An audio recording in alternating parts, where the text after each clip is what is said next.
Belles, les Orcades le sont assurément. Hospitalières, c'est moins sûr. À l'extrême nord de l'Écosse, ce petit archipel ne semble avoir pour toute richesse que deux éléments, la mer et le vent. Ici, il pousse plus d'éoliennes que d'arbres, car les Orcadiens ont compris que leur survie dépendait de leur esprit d'adaptation et d'innovation. Depuis ce ferry qui relie deux îles de l'archipel, on longe cette étrange structure. Ce drôle de serpent boué est en fait une centrale électrique à énergie marine. Au gré des vagues, cette machine se tord. Ses joints s'étirent et se compressent comme une pompe à vélo. Et ça envoie de l'huile dans un générateur qui produit de l'électricité. Rien qu'avec le mouvement du serpent provoqué par les vagues, cette installation révolutionnaire produit assez d'énergie pour alimenter 500 maisons. De toute façon, le pétrole va s'épuiser un jour. Et si on ne s'adapte pas, nous aussi on va disparaître, comme les dinosaures. Les petites Orcades sont devenues le leader mondial des énergies renouvelables marines. Les scientifiques du monde entier viennent voir cette baie laboratoire. Une zone de test unique sur la planète. Vous ne voyez rien, normal, car voici ce qui se cache sous la surface.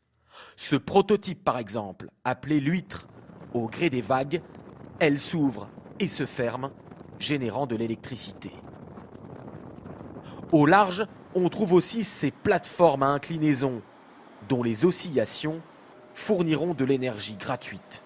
Ou encore ces chapelets de pompes et autres pièges à courant posés sur le fond de la mer. Le très officiel Centre européen des énergies marines y teste en ce moment toutes les pistes possibles. Je décris ça comme du judo atmosphérique. Vous avez les forces de ces éléments qui se déchaînent contre vous, et bien vous retournez cette puissance à votre avantage. C'est ce qu'on développe ici. Pour construire un futur énergétique viable, il faut récolter l'énergie au lieu de la puiser. Si les Orcadiens sont tant impliqués dans la recherche de nouvelles technologies, c'est parce qu'à leur échelle, ils sentent qu'il y a urgence. Depuis sa maison au bord d'un loch, le météorologue amateur Keith Johnson est le seul des Orcades à faire les relevés pour l'Office météorologique britannique. Depuis 2 siècles ici, les températures moyennes sont restées à peu près stables jusque vers 1980, où là, elles n'ont pas arrêté d'augmenter. Tous les jours, depuis des années, il constate que petit à petit, même très lentement, quelque chose change et l'inquiète.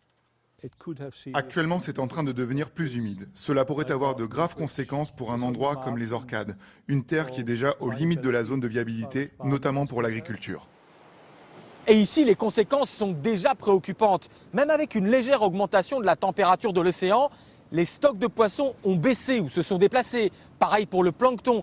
Résultat, les oiseaux des Orcades sont en danger, comme les footbassans.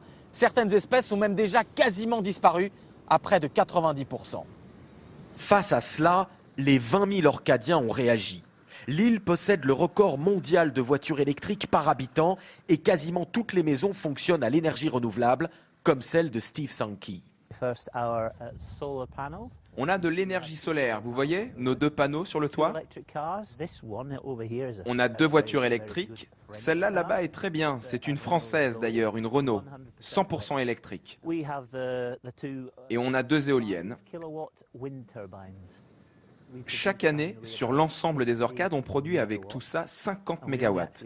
Et les habitants n'en consomment que 30. Donc ici, on est bien plus qu'autosuffisant en énergie renouvelable. Des îles plus qu'autosuffisantes grâce à ces équipements et qui, en plus de la protection de la planète, semblent aussi avoir séduit le portefeuille de leurs habitants. Dans ces régions froides où le chauffage coûtait cher, la quasi-totalité des familles a en moyenne divisé ses factures d'énergie par 4.